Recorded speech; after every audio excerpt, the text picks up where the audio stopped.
What's up, my guys? I am so excited for this one, man. This time, the Priest Secrets, items and gear in Classic that you will need for TBC. Let's get started.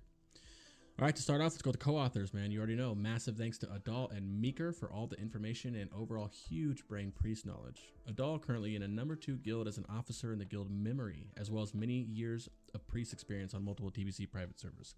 Meeker currently rating Classic in the guild Torment and has also many years at top 20 guilds during his WoW career. Leox, thanks again, my man. The same guy who helped me with the Hunter Guide, currently rating in Classic at a lowercase as a priest class lead. Thank you all, man. So, why should you care? As always, there are many items that you can obtain during your adventures in Azeroth that can be used for leveling, dungeons, heroics, and even some Pre-BiS for raiding when you enter Outlands. If you get these pieces, keep hold of them, and you can find yourself saving some time, sanity, and even gold. Priests have many options that they can use as Pre-BiS.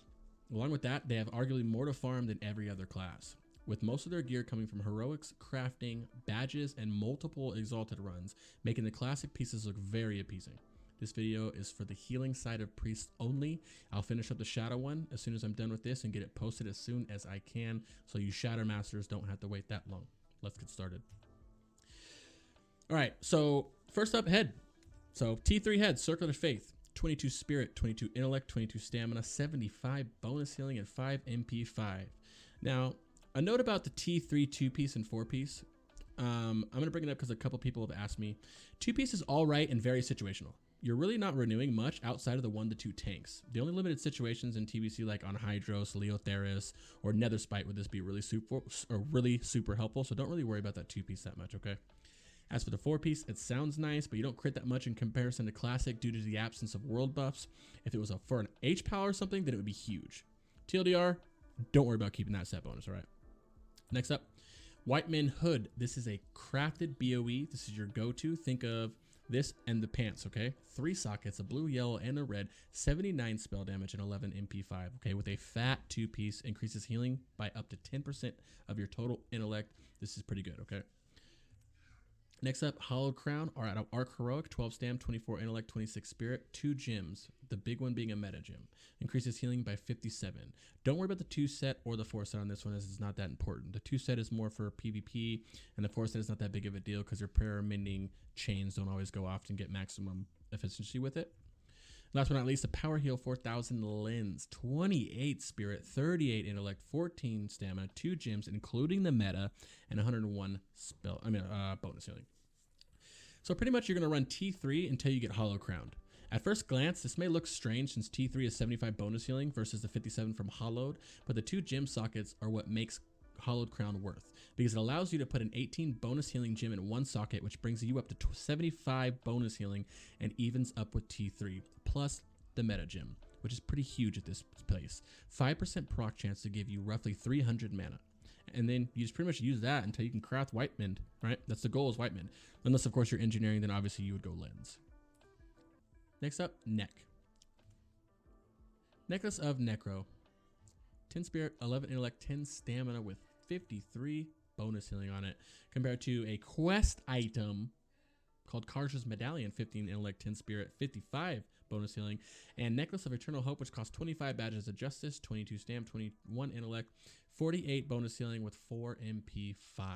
So you can really run Necro into T4 if you wanted to, and you'd only lose out on 2 bonus healing. However, Medallion is a quest item in Netherstorm, which you're going to get regardless. Therefore, there's no reason to pass it up. As for Eternal Hope, it costs 25 Badges of Justice, and as you can see, is not worth the farm. Next up, Shoulders. T3 Shoulder Pads of Faith. 17 Spirit, 18 Intellect, 17 Stamina, and 51 bonus healing with 3 MP5. Let's hold that up to the other 2. Your crafted Primal Moonclaw Shoulder. 16 Intellect, 15 Spirit, 92 bonus healing, and 7 MP5 with a huge 3 set, allowing 5% of your mana regen to continue while you're casting. Next up, at a Shadowlord's Normal, Hollowed Pauldrons. 10 Stamina, 17 Intellect, 20 Spirit, 2 huge gems, 42 bonus healing. This is a pretty straightforward slot. You just wear T3 until you can either craft Primal Mooncloth or get Hollowed until you craft Primal Mooncloth. Pretty straightforward, man. The shoulder enchants definitely gonna. As for the shoulder enchants, you see how it says resilience of I want to show you the shoulder enchants. So one of the knacks is 31 bonus healing with 5 MP5, and the one from All Doors, Exalted, is 33 bonus healing and 4 MP5. As you can see, resilience to the Scourge is going to be better. It's a sticky situation if you're rating Classic and you kind of want to get that. You're obviously going to need to use it in Classic, but if somehow you can come into TBC with a couple of these stocked up, you're good to go. It saves you a lot of time from getting All Door, which is very annoying to farm and costs a little bit of money. It can cost a little bit of money, I'm sorry. Next up, Cloaks. So I know we're on Cloaks, but let me take a minute to explain this trinket before we go any further, because you will hear me refer this trinket a few times throughout the video. Blue Dragon is a Dark Moon Fair trinket that didn't get much action in Classic, but in TBC it gets a lot of action due to Circle of Healing, a new spell priest get. And also how much spirit you can stack in TBC. You can stack a lot of spirit in TBC in comparison to Classic, obviously. The more spirit you have, the more this trinket benefits. This trinket does as it says. 2% chance on all spells casted to allow 100% of your mana to regen in combat. Example given, I have 498 mana regen outside of combat, 221 inside of combat. When this procs, I get the 498 in combat. The more spirit you have, the higher your out of combat regen is. Thus, whenever this procs, which is a lot due to Circle of Healing, you get your max mana regen mid-combat. Some people choose not to use this trinket for some reason, whether they're not meta slaves, they never got the trinket and they don't feel like going to get it, or they're starting fresh with no means to get it. This will give you the setup if you're using Blue Dragons, which you guys should be, and if you're not using it. Those that do not use Blue Dragon prefer to stack bonus healing instead of spirit, thus the pieces that are for them tend to be heavy on the bonus healing side rather than spirit. A side note to that, you only really need 800 bonus healing to be able to heal T4. So if you're not running Blue Dragon and you're above 800, and you can go ahead and sack some, favor some spirit over bonus healing if you'd like. It's up to you. So on to Cloaks. Cloak of Suturing, 12 spirit, 12 intellect, 48 bonus healing, and 5 MP5 versus Avian Cloak of Feathers and Life-Giving Cloak. If you're using Blue Dragon, then you'd use Suturing as T4 Pre-BiS. Okay, that's how good it is. If you are unlucky and you cannot get your hands on Suturing in Classic, then farm Avian out of Shattered Hall's normal. Pretty easy drop. And if you're not using Blue Dragon, then I'll ignore all that and try to find Life-Giving or get it for cheap, because as you can see, the bonus healing lacks the spirit. It's fine. Next up, Chest. Another pretty straightforward slot here. You'd run T3 until you get Hall to drop for you, and then you wear that until you can craft your Primal Mooncloth robe. Next up, Bracers. All right, so we have the AQ Bracelets of Royal Redemption. 10 intellect, 9 spirit, 8 stamina with 53 bonus healing. Compared to Bands of the Benevolent, 46 bonus healing, 18 stamina, 20 intellect, 18 spirit, huge. And then of course the Bindings of Time Walker, 24 stam, 12 int, 0 spirit, 64 bonus healing. So as for Bracers, if you're running Blue Dragon, then you use Bracelets into Bands, and if you don't have Blue Dragon, then you would go Bracelets into Time Walker. Simple enough. Next up, Gloves. Gloves of Faith, which is your T3 gloves. 22 spirit, 21 int, 16 stam. Increases your bonus healing by 40 and 4 MP5. Versus your Hollowed and of course your Prismatic, okay? So in this situation, you're going to run T3 until you get Hollowed, regardless of if you're running Blue Dragon or not. The reason you want to run Hollowed over Prismatic is for the spirit. This has 26 spirit more than this one because this has 0, right? And 26 spirit is roughly 8 MP5 and 7 bonus healing. So you can see how this edges this out. Next up, belts. You have 2 belts from Classic, one from Nax, one from AQ. Belt of Faith from Nax, 23 int, 8 stamina, 17 spirit with 48 bonus healing. And then the AQ Grasp of the Old God, 19 int, 15 stamina, no spirit, but 59 bonus healing and 7 MP5. Compared to your TBC pieces, you have your Primal Mooncloth belt, which is crafted, 2 sockets, 12 int, 11 spirit, 81 bonus healing, 8 MP5. You have Cord of Sanctification out of Old Hillsbrad Foothills Heroic, 25 stam, 24 intellect, 62 bonus healing. And of course, out of Slave Pins Heroic Cord of Belief, 23 intellect, 20 spirit, and 46 bonus healing with 8 MP5. Okay, so for Classic, you have 2 solid belts right here. Okay, if you're running Blue Dragon, your setup's going to be belt over Grasp, right? So you're going to go belt into Cord of Belief until you can craft your Primal Mooncloth. If you are running no Blue Dragon, then obviously you can guess you'd run Grasp of the Old God until you can get your hands on Cord of Sanctification, which by the way drops out of the arguably the worst heroic in the game, until you can craft your crafted BOP Primal Mooncloth belt. This is huge, so you're going to get it either way, okay? Next up, legs. Legacy of Faith is a T3 legs, 28 spirit, 26 intellect, 25 stam with 66 bonus healing compared to, of course, another crafted piece with 3 sockets and 62 bonus healing and 11 MP5. A savage heroic piece, which is hard to get, with 3 sockets, 25 stamina, 29 intellect, and 27 spirit with 66 bonus healing, and of course the Pantaloons of Prophecy. Another 3 gems. 24 spirit, 27 intellect, huge, 55 bonus healing. Okay, these are big.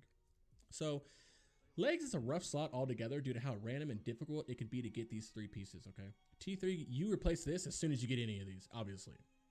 So pretty much you'll wear T3 until you can get Pontifex to drop out of a heroic, which can take some time. But to increase your chances for an upgrade, you can also do your daily OHF to get the Pantaloons. This is also the same dungeon that drops your belt we just looked at. So hope you get it. All right, next up, boots.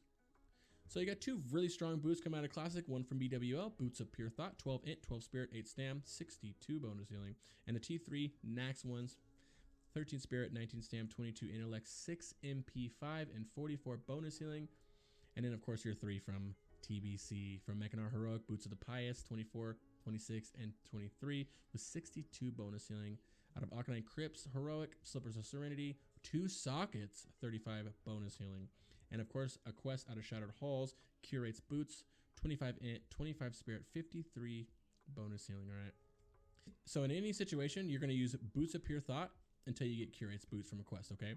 So if you're using Blue Dragon, use Curates until you can get Pious. If you're not running Blue Dragon, then you actually will replace Pious with the Slippers, since you can add 2 18 bonus healing gems in, bringing you to 71 bonus healing. All right. Next up, rings. All right, so we got the Ring of Faith out of the Nax, 16 intellect, 16 spirit, 55 bonus healing. And then you get the Nax Band of Unanswered Prayers, 11 intellect, 11 stamina, 12 spirit, 51 bonus healing. Compared to your 2 previous rings, TBC rings, Underbought Heroic, Ring of Fabled Hope, 12 intellect, 11 spirit, 59 bonus healing. And then, of course, the quest item from Shadow Moon Veil, Spiritual Mark of the Shatar, 12 spirit, 64 bonus healing. So in this slot, Ring of Faith is actually really strong. Sorry. You'd use it going to T4 along with Spiritual Marks. It's got the most bonus healing and spirit to go alongside Ring of Faith. You actually use both of these until you're in T5, okay? All right, next up, Trinkets. All right, to start, you got the classic side. Of course, the Blue Dragon Trinket. You already know what it does. 2% chance on successful spellcast to allow 100% of your mana regen to continue while casting for 15 seconds. Next up is the Eye of the Dead. Out of Nax, increases your healing by 70 with an on use that increases your healing of the next 5 spells by 450. Compared to the other side, you have for 41 Badges of Justice, you have the Essence of the Martyr. This is a really good trinket with 84 bonus healing with an on use and increases healing done by all spells by up to 297. Okay. And last but not least, out of the trinkets, Bangle of the Endless Blessings. Don't let it fool you. This is a really good trinket. Equip your spell cast have a chance to allow 15% of your mana regen to continue while casting for 15 seconds. That's huge. And of course, the on use increases your spirit by 130. Okay. Classic trinkets are very strong. Very, very strong. This is a unique situation where you can go in the T4 with Blue Dragon and Eye of the Dead. Really. Usually the private server community can't get their hands on Eye of the Dead since it's from Nax, so they run Blue Dragon with Bangle because you can see when your Blue Dragon pops or procs, and as soon as it procs, you pop your Bangle for insane mana regen. If you're not running Blue Dragon for whatever reason, then just use Eye of the Dead until you get Essence and Bangle. Next up, weapons. Got a lot of these ones here. Okay, your classic one out of Nax, Hammer of Twisting Nether. You know what it is. No spirit, 8 stam, 11 intellect, 238 bonus healing with 8 MP5. Out of these 4 beautiful, very hard to get weapons. At first, gladiator weapons. You already know this is a hard one, but it is your best. 375 bonus healing. Don't worry about that res. 28 stam, 18 intellect. This is huge. Next up, Hand of Eternity. This is a blacksmithing BOE. Very expensive. 20 intellect, 7 MP5, 317 bonus healing. Next up, Gavel of Pure Light. This comes out of Shatar Exalted. This is 12 stam, 12 intellect with 299 bonus healing with 8 MP5. And last but not least, Shockwave Truncheon out of Shadow Labyrinth's Heroic. 24 stam is all it's got. 16 crit rating, 317 bonus healing with 6 MP5. Weapons are a strange slot. As you can see, T3 is really, really underwhelming in comparison to T4 Pre-BiS. Also, each of these Pre-BiS options are a hard farm or very expensive, okay? Best bet is to use T3 until you can farm Exalted for Gavel, all right? While running your Heroic every day for Shockwave, and hope you get it before you have to spend a couple thousand gold on Hand of Eternity. Meta min-maxers, start getting your 10 cap for Arena and save up for your Gladiator weapon, which takes roughly 3 weeks to get if you are actively trying to get this weapon. Next up, Offhands. So at a Nax, the Friend's Right Eye, 10 int, 9 stam, 62 bonus healing, and 4 MP5. Also Nos Frigid Heart, 12 int, 13 stam, 53 bonus healing as well, okay? Pretty nice, not that bad, all right? Next up, for the other side, Windcaller's Orb, Cenarian, Exalted Rep. You're going to need 12 Spirit, 16 Intellect, and 64 bonus healing, alongside 25 Badges of Justice for Tears of Heaven. Increases your healing done by 75. Don't worry about this. It's kind of trash. I'm not going to lie to you guys, okay? Both classic Offhands are really good and pretty close in comparison. However, Saf is usually favored, even after calculating the spirit from knots, okay? As for comparison to T4 Pre-BiS options, you'd have to farm more badges for an Offhand that has no stats, no int and spirit, which means it has no stats. That means it gets no benefit from Blessing of Kings since there's no stats on it to buff the 10% from Blessing of Kings, okay? And the other option is to start grinding away at another Exalted Rep for the 2 bonus healing, the 6 int, and the 12 spirit, which equates to roughly 3 MB5 and 5 bonus healing from this, okay? Do not prioritize Wind Colors. Rather, let it be a passive farm that you get when you get it, because there are many other items that priests must procure from rep that are much more important than Wind Colors, okay? Last but, well, least, for sure least, okay? Wands. Wand of the Whispering Dead at a Nax, 10 int, 9 spirit, 22 bonus healing. Oh my gosh. Soul Wand. 9, 8, 10, 22 bonus. Wait, what? Come on, guys. Not much to say here. As you can see, Wand of the Whispering Dead is very good in comparison to T4 Pre-BiS. You're looking at practically the same item. As always, my guys, I hope you enjoyed. This one was very fun to me because I really want to roll Priest soon. I love Priest. I love everything about Priest, and I can't wait to play a Priest. Just doing this guide made me roll Priest immediately. Okay. Anyways, if you guys wouldn't mind hitting that big ass red button down below to subscribe to the channel to help me grow, I'd really appreciate it. As well, if you're into streaming and all that shit, please follow me over at twitch.tv/crooksgaming_ for the stream vibe. Peace.